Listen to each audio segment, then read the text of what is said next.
Well, looky here. I've been joined by another white male here on the platform, but you're always welcome. Chris Cillizza has a blog at WashingtonPost.com called The Fix. I'll get to you, Greenfield, in a moment. So, I'm Chris, sorry. So starts off righteous attack. What do you think? What do you think of this portrayal of Sarah Palin tonight, particularly by Fred Thompson, that really did start telling and delivering her life story to these delegates and to a national audience? Well, Katie, a surefire way to unite Republicans behind a candidate is to attack the media. It's tried and true. It works almost every time. You heard Fred Thompson repeatedly say, these Washington cocktail party set, this liberal media, they don't like a woman who has 5 kids and works and is the governor of the state. They mocked people who criticized her for never being on Meet the Press. They said right. She should wear that as a badge of honor and face the nation, by the way. And, I think that's the way that they are going to try to introduce her. Use her, what could be perceived as a weakness, the fact that she is a totally unknown commodity on the national scene,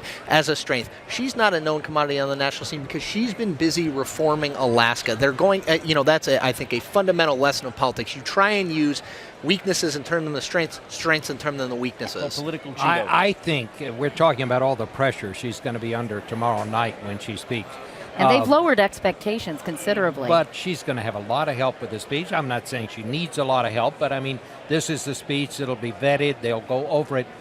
The problem for her and the real challenge for her is when she goes out to campaign by herself as the vice presidential candidate and gets this relentless scrutiny.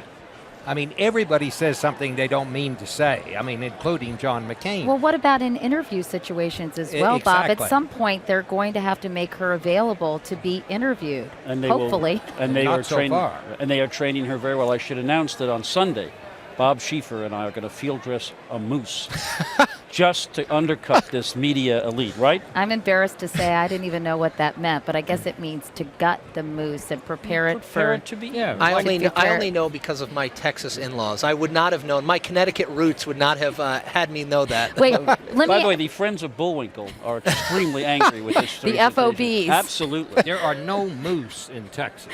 Let me ask Chris, since this is a webcast, and obviously he's got a blog, and I want to talk to you about the role of, and then we're going to take some web questions. So you guys hold on if you're waiting for your web questions.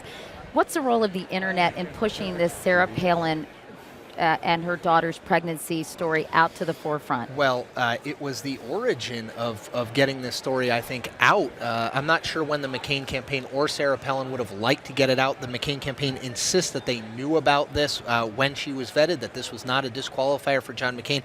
But it did come in response to some blogs, liberal blogs primarily, that were forwarding much more nefarious rumors than they felt they needed. Pretty nasty, scurrilous stuff. Absolutely. And the issue now, though, Katie, is that it doesn't get ignored anymore. It was linked on the Drudge Report. Then it became something that organizations like my own, the Washington Post, you have to consider, okay, how do we now pursue this? It has reached a level where ignoring it is no longer acceptable. And so I really think that you saw that sort of bottom-up way that this story came about.